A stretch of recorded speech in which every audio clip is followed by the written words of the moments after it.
Ohio State, where we're going to discuss our diamond in the rough.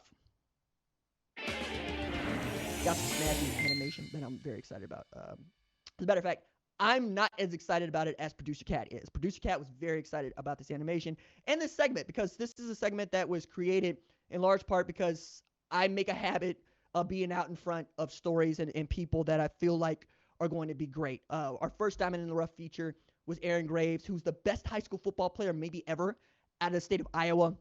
Max Prep's National Player of the Year, and quite literally a football player I think Kirk Ferentz, made in a lab because he's perfect for what they do and how they want to play. I'm excited to see how he develops over the next 2-3 years. Their defensive line's very deep, but I think he'll figure into the rotation, but still only for 4 games because Kirk Ferentz has made his living on, no, we're redshirting you, and we're going to make you larger, and then we're going to compete. Same thing that Dave Clawson does at Wake Forest, who also might be pretty doggone good along with NC State in the ACC. Okay, so for our Diamond in the Rough this week, I want to talk about Buckeyes wide receiver Brian Hartline. I wrote about Brian Hartline at foxsports.com last week, in addition to Arch Manning's commitment, where I was way ahead on that, so we got to re-up that piece. But Hartline is a guy that I have had my eyes on for the last 4 years, see what he does at Ohio State, which I thought was always going to be a tough place to recruit wide receivers at because Ohio State has not been a place that has built its image on throwing the football. Far from it, in fact. Archie Griffin won 2 Heisman trophies as a tailback. Eddie George won a Heisman trophy as a tailback over a Tommy Frazier that many people thought should have won it himself. But Orlando Pace also had a claim as an offensive lineman to the Heisman Trophy. That is what Ohio State has done. Before Dwayne Haskins, RIP, was selected by the Washington football team in the first round, the last Ohio State quarterback to get that honor was Art Schlichter in 1982. That's not what they do. And it's a little bit better for wide receivers, but not a lot. I can point to a lot of great wide receivers at Ohio State, but not a lot of dudes that had a lot of production at Ohio State. I'll give you an example here. Santonio Holmes, great receiver. Didn't put up a bunch of numbers. Right? Give you another example. Chris Gamble went both ways. Brian Hartline, he's pretty doggone good. Anthony Gonzalez, he was good. Right? Ted Ginn Jr., he was good. I keep going here. Terry McLaurin, KJ Hill. My goodness. Michael Thomas. But none of those dudes, save Anthony Gonzalez and I think it's Ted Ginn, were selected in the first round of the NFL draft. And then this year, we had Chris Olave, who was a 3-star recruit that they developed in their first-round draft pick, and Garrett Wilson, who was not just a 5-star recruit, but was picked Ohio State over Texas because he told everybody straight up and down, I want to go where I'm going to be developed. And they developed him into a first-round draft pick. And I'm not going to count Jamison Williams in their boat because that man ended up at Alabama and did everything he did at Alabama, but there are people that would count Jamison Williams in Ohio State's boat because of what he was developed into. And he was the 3rd best wide receiver at Ohio State. And the best wide receiver at Ohio State right now is Jackson Smith and Jigba, who was behind Jamison Williams at the time. But it felt like JSN was going to make the leap over Williams, and Williams ended up at Alabama where he became that dude that could return kicks and go deep and really turn them into the kind of down-the-field offense that they always like to be. Brian Hartline last week also got a 5-star wide receiver in Carnell Tate to commit on Monday. Got a 5-star receiver in Brandon Ennis to commit on Tuesday. And got a 4-star receiver in Noah Rogers to commit on Wednesday. Thursday, I wrote the piece. Okay? That's the number 2, number 3, and number 9 receivers in the 2023 recruiting class. And as much good stuff as I've been saying about Texas, the number 1 recruiting class in 2023, as I sit here today, is Ohio State. Okay? A big part of that is what Brian Hartline has been able to add to a receiving room that is already so crucial. All right, so JSN, you know about. 1,606 receiving yards, 95 receptions. He's got those records. He'll probably leave Ohio State as the best wide receiver to come out of there, not named Chris Carter. Might be better than Chris Carter. We'll have to wait and see what the pro football career looks like, but certainly at the college level. Then, until this year, been 15 years before you had a first-round draft pick. Then, you add to what he gets to run out in 2022. It's not just JSN. It's Julian Fleming, who was the number one wide receiver in the class of 2020. It's Emeka Egbuka, who was the number one wide receiver in the class of 2021. It's Marvin Harrison Jr., who was developed into a capable number 2 or even number 3, right, depending on how you want to view Julian Fleming or Emeka Egbuka. And apparently has put on quite a bit of weight because that dude just keeps getting yoked up. Yes, that is the son of the Marvin Harrison Sr., who played for the Indianapolis Colts and was due making Peyton Manning look good. Yeah, I said it. All right. On top of all of that, right, you still got dudes down the depth chart that probably won't get to play. They're able to keep that core together because Brian Hartline has been able to demonstrate with Olave and Wilson, and now with JSN, quite honestly, that he can put wide receivers into the first round of the draft at Ohio State.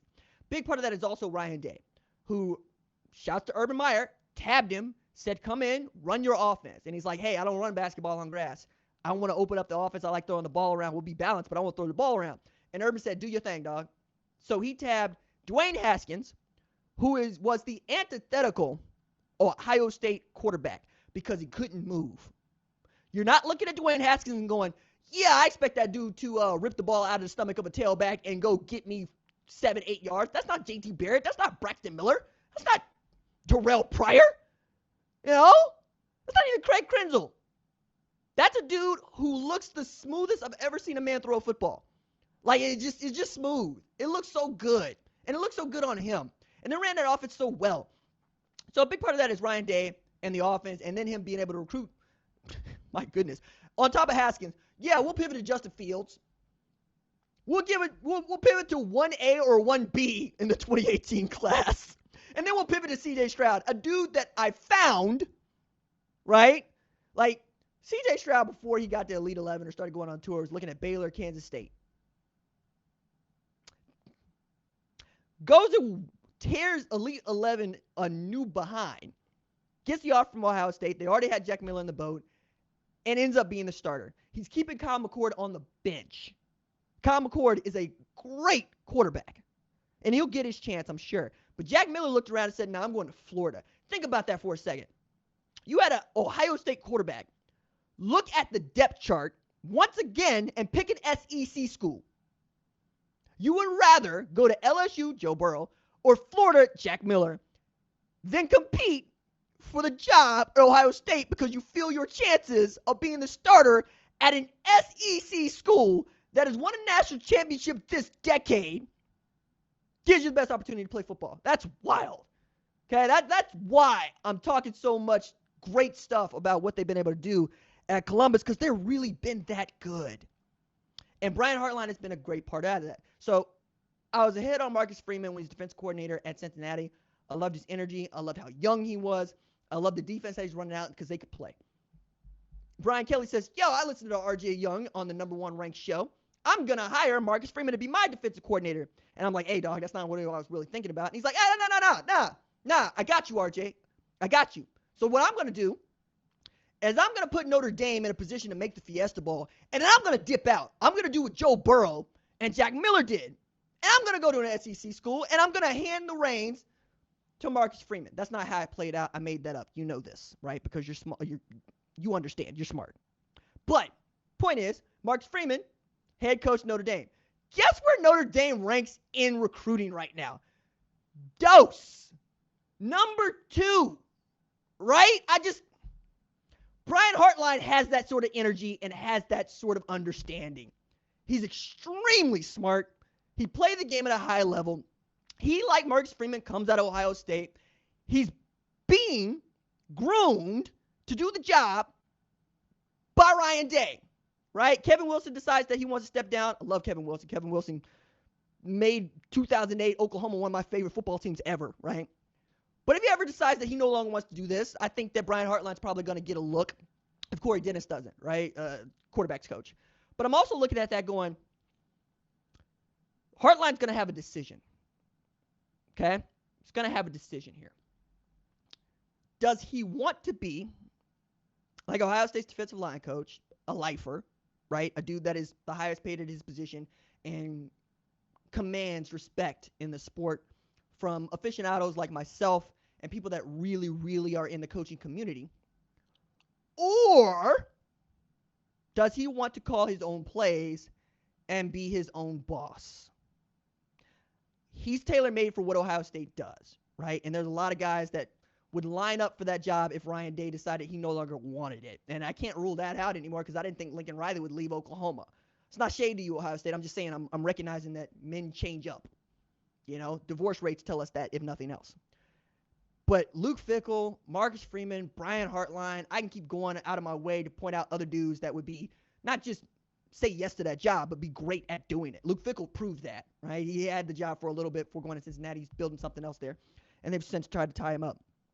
But I'm really interested to see what Brian Hartline is able to do this year with that receiving core, what that means for him down the line, because wide receiver coach to coordinator is not usually a leap that we get to see a whole bunch of.